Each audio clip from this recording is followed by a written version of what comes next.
ស្មងតែរួចក្នុងការគិនថាត្រូវធ្វើយ៉ាងម៉េចដើម្បីមនុស្សជាទីស្រឡាញ់ស្នេហាខ្ញុំកុំសត់ណាស់តាំងពីចាំផ្ដើមប៉ុន្តែខ្ញុំប្រឹងតស៊ូណាស់ខំប្រឹងផ្លាស់ប្ដូរជីវិតពីក្រោកសន្តិមានបានតែការខំប្រឹងក្រុមយ៉ាងបានមកហើយប្រែគ្មាននៃសងលោកកាអយុត្តិធម៌ឲ្យខ្ញុំប្រត់ប្រាំមានទ្រព្យមានយល់អូនកូននេះចាក់លោកកៃតែការខំប្រឹងរបស់ខ្ញុំស្ទើរតែមួយជីវិតតែការពេញចំក្រោយខ្ញុំបានផលវេដើម្បីមនុស្សខ្លួនស្រឡាញ់តែខំទាំង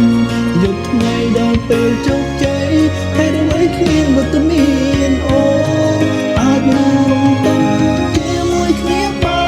នតែមិនអាចរួមសង្សារចង់ដល់ក្រុមយ៉ាងចង់ឃើញស្នាមយល់ញើ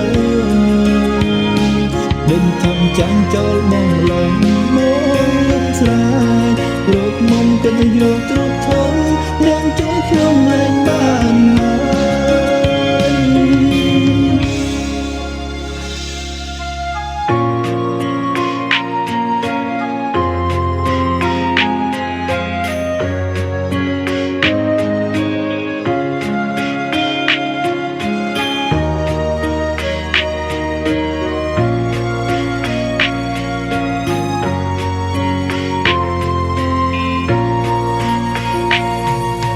ធម្មតាមនុស្សមានចិនស្មងតែ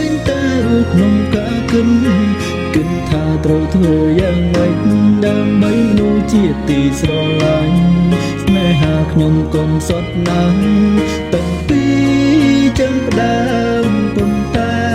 ខ្ញុំប្រឹងតស៊ូណាស់ខំប្រឹងផ្លាស់ប្ដូរជីវិតពីក្រោកសត្វទៅមានបានតែការខំប្រឹងក្រុមយ៉ាងបាននោះហើយប្រែគ្មាននៃសងលោកកាអយុត្តិធម៌ឲ្យយើងប្រត់ប្រាំមានទ្រព្យមានយល់អូនកូននេះចាក់លោកកៃតែការខំប្រឹងរបស់ខ្ញុំស្ទើរតែមួយជីវិតតែការពេញចង់ក្រោយខ្ញុំបានផលវេដើម្បីមនុស្សខ្លួនស្រឡាញ់ទៅខំទាំងយកថ្ងៃដល់ពេលជោគជ័យហើយអ្វីគ្មានវត្តមានអូនអាចរួមទៅជាមួយគ្នាបានតែមិនអាចរួមសុខសាន្តចង់ផ្ដល់គុំយ៉ាងចង់ឃើញស្នាមញញើមិនដេចឆាប់ចាំចូលបងឡើងបងនឹងស្រែករកមុំកិនយកទ្រព្យធននាងជួយខ្ញុំ